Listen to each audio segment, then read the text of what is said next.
The man once said, "Beware the Ides of August." That doesn't sound right.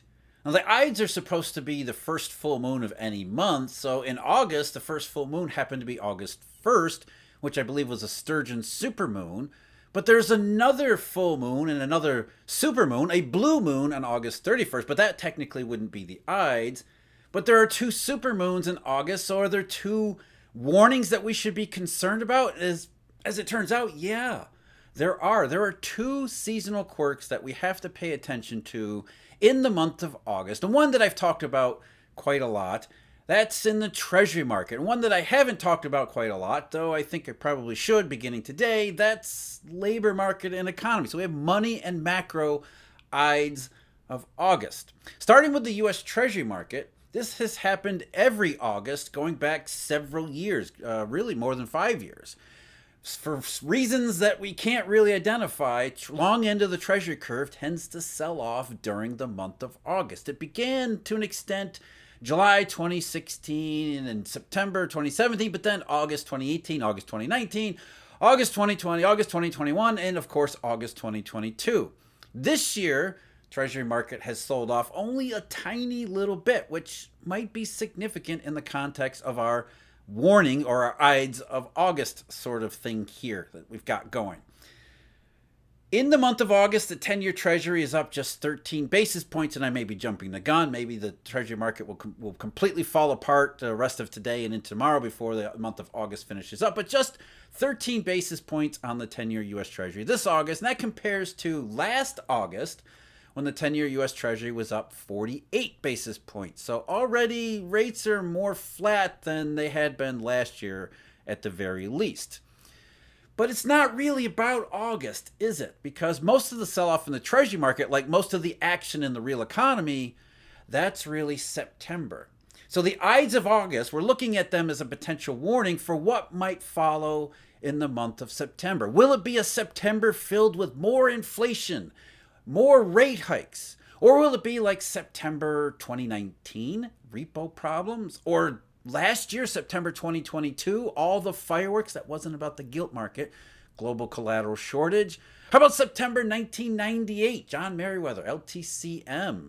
I won't mention September 2008 because that's going too far, I think. But September 2011, shout out to the Swiss National Bank forced into action, as well as our friends at the Federal Reserve who announced Operation Twist in September 2011 because they were deathly afraid of doing a third QE so soon after the second one had completely failed. So September is really the month, and we look at the Ides of August, such that there are any, as potential clues for what might follow September and then after. And this year, maybe unlike many other years, it seems like we have such a binary choice. It's either inflation, massive rate hikes, rates to the moon, or eventually we're going to end up with lower rates, recession, deflation, and all that stuff. Because remember what happened after last September.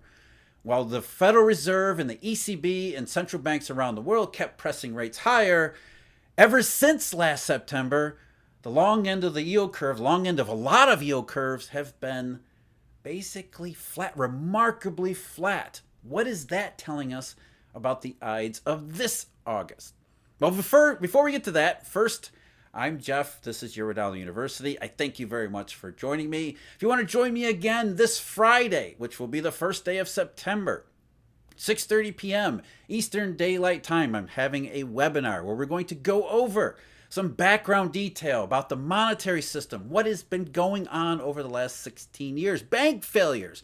How come we don't remember the major bank failures in the 1980s, but we sure as hell remember those 16 years ago? And it might be the same for those earlier this year and any more that might follow later on. So again, that webinar, free, it's available to you. There's a link in the description. You got to register beforehand. That's Friday, September 1st, 6:30 p.m. Eastern Daylight Time. I hope to see you there.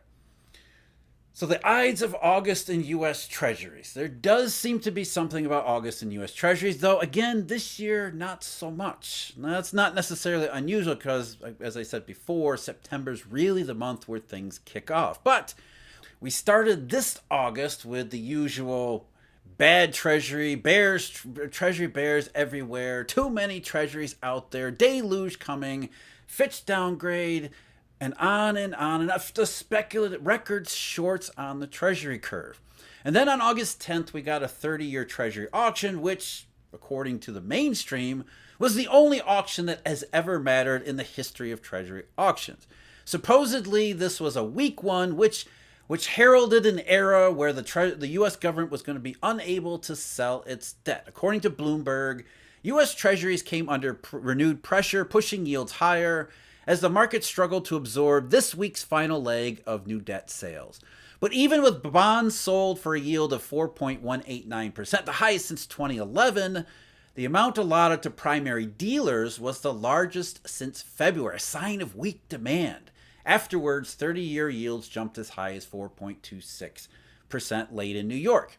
And this was just a couple days after a well-known hedge fund manager, Bill Ackman, made the 30-year long bond his short of all shorts. Mr. Ackman had said he is short in size the 30-year treasury.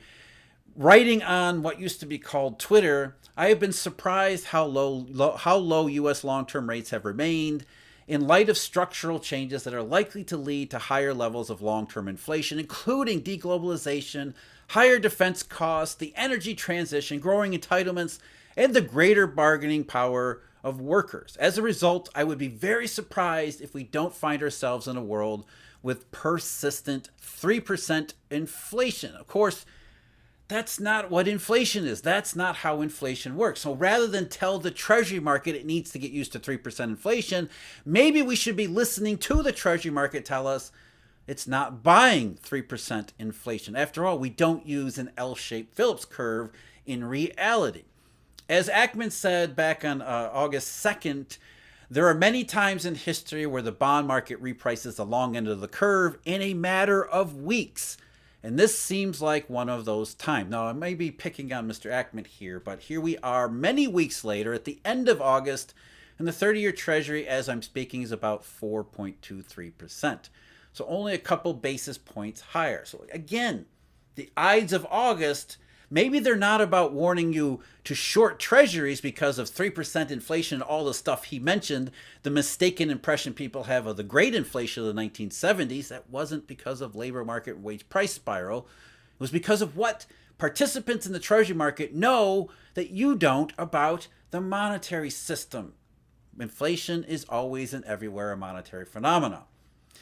And what the markets are saying, and they have been saying, they have been remarkably consistent since last year, almost flat. Fluctuations have been exceptionally minor, despite the fact that we hear all the time the Treasury market and bond markets in general are incredibly volatile. Just look at the chart. It's the lack of volatility over the intermediate term that really stands out. No matter what has happened, ever since last year, the markets, the long-term rates markets, have been incredibly, remarkably consistent. And what does that tell us, not just about September, but the overall environment heading into September? Well, part of that we get from recent auctions. So the 30-year auction, maybe that was an anomaly. I don't think it was all that weak to begin with. It was overhyped because, of course, there was a 10-year auction that happened just the day before the 30-year, which was completely stellar. Best numbers in quite some time. We've had 3 Treasury auctions just this week, beginning Monday, and then a 7-year auction yesterday. So Monday we got a 2-year and a 5-year. Yesterday was a 7-year. And all 3 of them have been incredibly strong. The 5-year Treasury auction on Monday, that had a high yield of just 4.4%, a bid to cover of 2.535. So demand was there. The 2-year auction was incredible. The high yield was 5.024%, and while that was the highest in quite a long time, it was well below the secondary market when issued rates. The bid to cover was nearly 3-to-1. In the 2-year Treasury, that was a good buy. The note rate today, just 2 days later, 4.87%. And the reason why, the other August stuff that we'll talk about in just a minute. Yesterday, Janet Yellen sold 7-year U.S. Treasuries, and 7 years is a particularly difficult maturity, which maybe you wouldn't think it would be. But the 7-year, like the 20-year, dealers don't really like the 7-year. It's illiquid. There's a lot of volatility, real volatility, and real liquidity issues, or at least somewhat more liquidity issues with the 7 than, say, for example, the 5 or the 10. So the 7-year already starts out with a little bit of a handicap, and yet yesterday's the high yield came at 4.212%, and the bid to cover was 2.746, which was one of the highest on record. And more than that, this was the exact opposite of that 30-year auction because dealers didn't really get much of it at all. Instead, indirect bidders came away with a whopping $27 billion out of the $36 billion that were sold. And indirect bidders are typically those outside the United States placing bids through dealers or with other sources, including the Federal Reserve Bank of New York, in order to acquire these treasuries at auction. So what are foreigners seeing? Forget the 30-year auction, but what are foreigners seeing that they want U.S. treasuries and have wanted U.S. treasuries consistently despite everything that has happened over the last 10 months or so? What are they seeing? Well, we know the answer to that. We talk about it all the time. There's China, there's Asia, there's Europe that's already in recession, that's getting worse, and there's the United States, which may not be as softish, landing-ish as everyone seems to believe. Maybe there's a little bit too much complacency about the U.S. economy that foreigners from their outside perspective, looking in their own situation and looking around the rest of the world, say globally synchronized actually means something. It just was never growth. And in this context, it's a globally synchronized, increasingly deflationary recession. So going back to Mr. Ackman, who thinks that we're going into a world of steady 3% inflation, the bond market consistently said, no matter what has happened over the last year, no, not happening. Jay Powell, Christine Lagarde, they can raise rates as much as they want. Long end demand has been remarkably stable, even through the month of August. The other ides of August, so to speak, the other supermoon, is what usually happens during these business cycle troughs or transitions in the labor market and the general economy. August and summertime tends to be when companies decide getting ready for the fall. That's the time they're going to give up on hiring. They're going to give up on not firing workers, give up on labor hoarding, and start doing all the things that we associate with recession.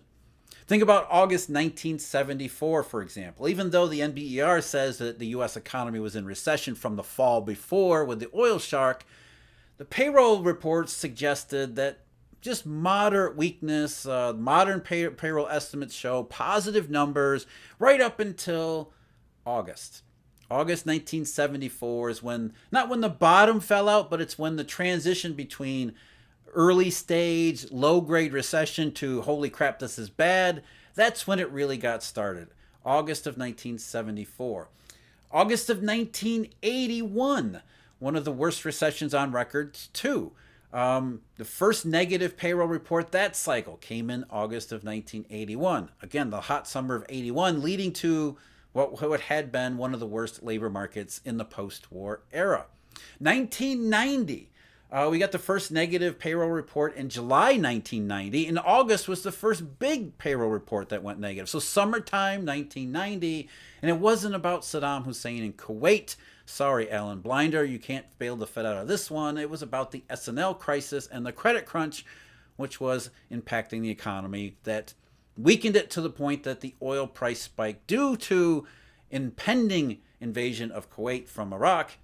That's what pushed it over the edge. And it pushed it over the edge during the summertime. Go back to the 1950s, 1957. There was a small positive in August of 57, but that's when the NBER says the recession began. Really, September was the big month there. 1953. July was the start of the recession, again summertime, and that followed what had been the lowest unemployment rate on record in June of 1953. Summertime, it's not every recession cycle, but there are quite a few when summertime is really when the labor market heats up. And I will mention here 2008, because the labor market had been experiencing layoffs and job cuts up until around July and really August of 2008. So even before Lehman Brothers, the heat got turned up on the recession in the labor market during the hot summer, especially in the month of August.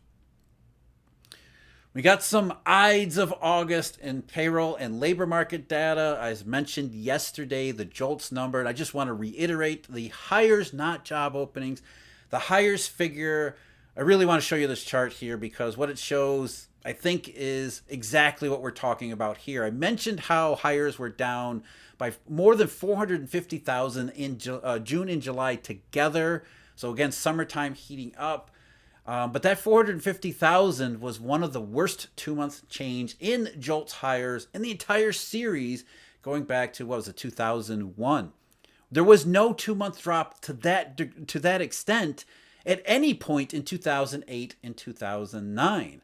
So outside of 2020, June and July 2023 really are extraordinary, and they're pointing toward the same type of warning that is priced into the consistent long end of U.S. Treasuries. Today we got the ADP report. For whatever it's worth, I don't really put too much stock in it, but ADP, that one dropped down to plus 177 from 371, though last month the July number 371 was revised higher from 324, so make of that what you will. Are we expecting from all of these warnings that the August payroll report that will be reported this Friday will be negative? Probably not. But what we are seeing in a lot of ways, not just U.S. Treasuries, not just rates markets, not just the JOLTS report, but a wide variety of economic data, especially around the rest of the world, that does suggest, really since May into June and July, and now potentially August, the economy, for whatever it was earlier, whether it was in recession like Europe or it was just weak and failing and reopening like China, it is rolling over and deteriorating. That's what we're actually getting more and more evidence and confirmation of.